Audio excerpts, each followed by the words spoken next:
గతంలో green channel ఏర్పాటు చేసుకున్నారు. శ్రీకాకుళం నుంచి చిత్తూరు వరకు, చిత్తూరు నుంచి శ్రీకాకుళం నుంచి లారీలు ఏదైనా సరే ఒక గ్రీన్ స్లిప్ చూపిస్తే ఆ గ్రీన్ ఛానల్ ద్వారా కాకినాడ పోర్టుకి చేరేవి. ఈ వాస్తవం. అందులో అధికారులు ఉన్నారా, ఎవరున్నారా అనేది ఈ సమగ్రమైన ఎంక్వైరీలో తప్పకుండా బయటకు వస్తుంది. నేను గతంలో కూడా చెప్పాను. కొంతమంది సీనియర్ అధికారులు కూడా చాలా బాధ కలిగించింది, నాకు ఇన్వాల్వ్ అయ్యారు. ఆ విచారణలో ఖచ్చితంగా ఇవన్నీ బయటకు వస్తాయి. ఎక్కువ శాతం పీడీఎస్ రైస్ మిల్లులు తరలిపోతుంది, రైస్ మిల్లుల నుంచి ఎక్స్పోర్ట్ అవుతుంది. ఇప్పుడు ఎన్ని రైస్ మిల్లుల పైన దాడులు జరిగాయి? ఇందా మీకు చెప్పే కదా వివరాలు. 1066 కేసులు ఇప్పటివరకు మేము రిజిస్టర్ చేశాం. రాష్ట్ర వ్యాప్తంగా 1066 కేసెస్ మేము ఇప్పటివరకు రిజిస్టర్ చేశాం. కాబట్టి మీకు కనపడేది కొంతవరకు కనపడుతుంది, కానీ మేము రాష్ట్ర వ్యాప్తంగా అన్ని చోట్ల అనేక రైస్ మిల్లుల పైన, ఫేర్ ప్రైస్ షాపుల మీద, ఎండియూ వ్యాన్ల పైన, లారీల పైన ఎక్కడికక్కడ సమగ్రంగా మేము చెక్ చేస్తూనే ఉన్నాం. సార్, స్వయంగా మీరే రంగంలోకి దిగి చెక్ చేయాల్సిన పరిస్థితి ఎందుకు వస్తుంది అంటారు? మీరు ఆదేశాలు ఇచ్చినా ఎందుకు అక్కడ ఇన్ఫర్మేషన్ ఉన్న అధికారులు వెళ్ళలేకపోతున్నారు? నాది కూడా బాధ్యత. ఖచ్చితంగా నేను లీడ్ చేయాలి. అందరూ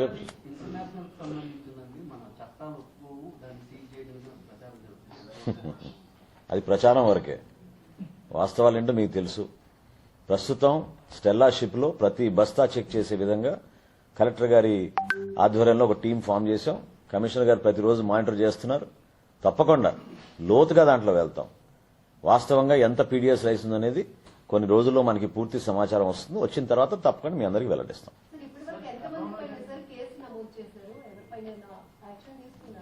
కాబట్టి కాకినాడలో ఫస్ట్ జరిగిన ఈ దాడుల్లో భాగంగా ఆ రోజు 13 కేసులు బుక్ చేశామండి.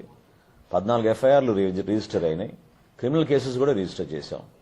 దాన్ని బేస్ చేసుకుని ఇప్పుడు రాబోయే రోజుల్లో మనకు వచ్చే సమాచారం అదనంగా తీసుకుని తప్పకుండా ఈ సమాచారం ఇప్పుడు సిబిసిఐడి ఎంక్వైరీ గౌరవ ముఖ్యమంత్రి గారు ఆర్డర్ చేశారు కాబట్టి ఈ మొత్తం వాళ్ళకి హ్యాండ్ ఓవర్ చేస్తాం.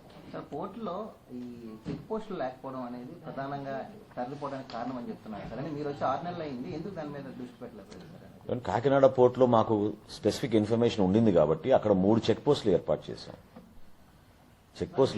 చేశాం. అక్కడ చెకింగ్ జరుగుతోంది. మిగతా పోర్టుల్లో వచ్చింది, నాకు ఇన్ఫర్మేషన్ వచ్చింది. అదే ఈ రోజు మార్నింగ్ మా ఆఫీసర్స్ తో షేర్ చేసుకున్నాం, జాయింట్ కలెక్టర్స్ తో షేర్ చేసుకున్నాం.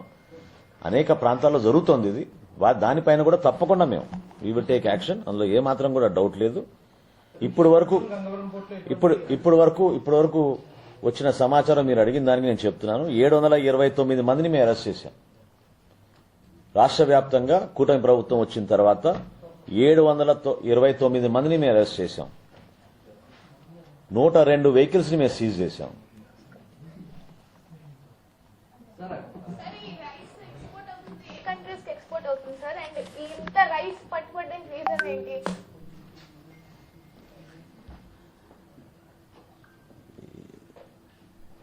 వెల్త్ పైన దాహం, అన్లిమిటెడ్ వెల్త్ క్రియేషన్ చేసుకోవాలని, కొన్ని కుటుంబాలకి పరిమితం అవ్వాలని వాళ్ళు చేస్తున్న ఈ ప్రక్రియ అది. సో కొన్ని దేశాలకి ఎగుమతి అవుతుంది అనేది, ప్రత్యేకంగా కాకినాడ నుంచి మాత్రం ఎక్కువగా ఆఫ్రికా దేశాలకి ఎగుమతి అవుతుంది. సో ఎక్కువగా ఆఫ్రికా నేషన్స్ కి ఎగుమతి అవుతుంది. రీసెంట్ గా ఇండోనేషియా, థాయిలాండ్ ఇక్కడ కూడా చేస్తున్నారు. కానీ అది ఓన్లీ అడ్రస్ పరంగానే అనుకుంటున్నాం. ఇంకా లోతుగా వస్తాయి ఇన్ఫర్మేషన్ అంతా.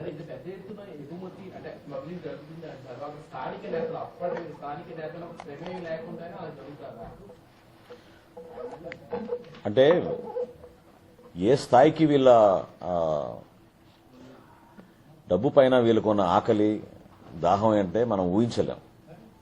అది కేంద్రీకృతమై కేవలం కొంతమంది వ్యక్తుల చేతుల్లోకి అది వెళ్లిపోయి, క్షేత్రస్థాయిలోనేమో పాపం 10 రూపాయలది 12 రూపాయలు కొనుక్కుంటున్నారు, 2 రూపాయలు వస్తుంది అతను. కానీ వీళ్ళేమో దాన్ని 70 రూపాయలకు అమ్ముకుంటున్నారు. సో ఏ స్థాయిలో వీళ్ళు ఆ వెల్త్ జనరేట్ చేసుకుని వీళ్ళు అక్యుములేట్ చేసుకున్నారో, ఎందుకు వీళ్ళకి దుబాయ్లో ఆఫీసులు పెట్టాల్సి వచ్చిందో, ఎందుకు స్విట్జర్లాండ్లో వీళ్ళు అడ్రస్లు ఇవ్వాల్సి వచ్చిందో, ఎందుకు ఈ కంపెనీలన్నీ కొంతమంది చేతుల్లోనే ఉన్నాయో, ఇవన్నీ కూడా రాబోయే రోజుల్లో ఖచ్చితంగా ఇన్వెస్టిగేషన్ జరుగుతుంది.